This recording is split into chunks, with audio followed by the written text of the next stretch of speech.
নমস্কার বন্ধুরা, আমি পারমিতা আর সকল বন্ধুদের স্বাগত জানাই আমার রান্নাঘরে। চলুন আজকে বানিয়ে নিই রসমালাই। রসমালাই কিন্তু আজকে আমি প্রথমবার বানাচ্ছি, তাই ভাবলাম আপনাদের সাথেও ভিডিওটা শেয়ার করি। চলুন, প্রথমে কড়াইতে খানিকটা দুধ দিয়ে নিয়েছি।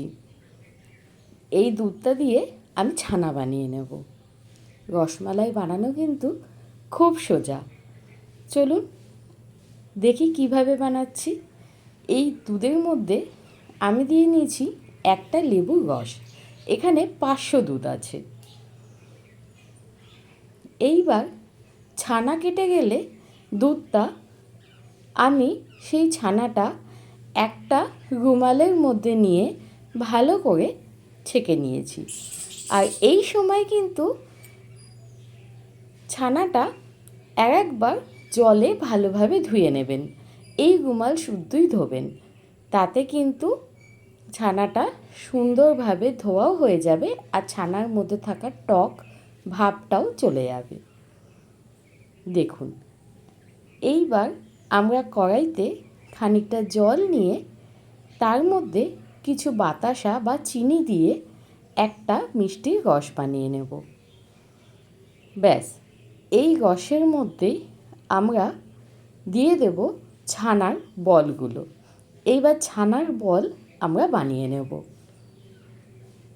ভালো করে ধুয়ে রাখা ছানাটা দিয়ে তার মধ্যে দিয়ে দেব হাফ চামচ মতো কর্নফ্লাওয়ার। ব্যাস, এইবার আমরা এই ছানাটা কর্নফ্লাওয়ার দিয়ে ভালো করে মেখে নেব, যাতে কোনো রকম গুটি বা দানা ছানার মধ্যে না থাকে। 5 মিনিট মতো হাতের সাহায্যে ভালো করে মেখে নিলেই হবে। আমার রেসিপি যদি আপনাদের ভালো লাগে, অবশ্যই চ্যানেলটি সাবস্ক্রাইব করে পাশে থাকার অনুরোধ রইল। চলুন, ভালো করে ছানাটা আমরা মেখে নিয়েছি।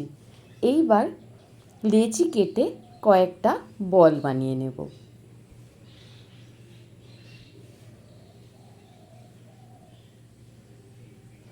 সকল বন্ধুদের অনুরোধ রইল আমার দেয়া অন্য রেসিপিগুলো দেখার জন্য। বল বানানোর আগে হাতে দিয়ে নিয়েছি খানিকটা ঘি। আপনারা চাইলে একটু তেলও দিয়ে নিতে পারেন, তাতে বলগুলো বানাতে অনেক সুবিধা হবে। এইভাবে কিন্তু রসগোল্লাও তৈরি করা যায়। যেই মিষ্টি রসটা আমি বানিয়ে রেখেছিলাম তার মধ্যেই দিয়ে দিয়েছি এই বলগুলো, মানে ছানার বলগুলো। একটু ফুটে উঠলেই রস চিপে নিয়ে দিয়ে দেব এই দুধের মধ্যে। তার আগে দুধটা খানিকটা তৈরি করে নিতে হবে। দুধ ফুটে উঠলে এর মধ্যে আমি দিয়ে দিয়েছি 2 চামচ মতো ঘি আর দিয়েছি খানিকটা খোয়া ক্ষীর। আমরা পায়েস যেইভাবে বানাই, এইটাও অনেকটা সেই পদ্ধতিতে। রসমালাই বানাতে কিন্তু খুব বেশি সময় লাগে না। একটু ভালো করে খেয়াল করে রান্না করে নিলেই হলো।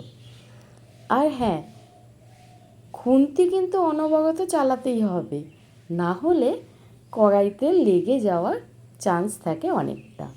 মিষ্টির জন্য আমি এখানে দিয়েছি বাতাসা, আপনারা চাইলে চিনিও দিতে পারেন।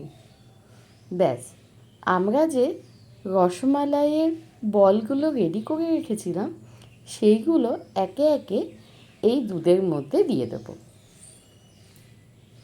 এইবার দুধটা ভালো করে ফুটিয়ে নিয়ে ঘন করে নিলেই আমাদের রসমালাই কিন্তু রেডি হয়ে যাবে। প্রথমবারেই আমি কিন্তু অনেকটাই সাফল্য পেয়েছি। খেতে কিন্তু খুব ভালো হয়েছিল। আপনারাও চাইলে বাড়িতে এইভাবে বানিয়ে দেখতে পারেন রসমালাই। খেতে কিন্তু খুব সুন্দর হয়।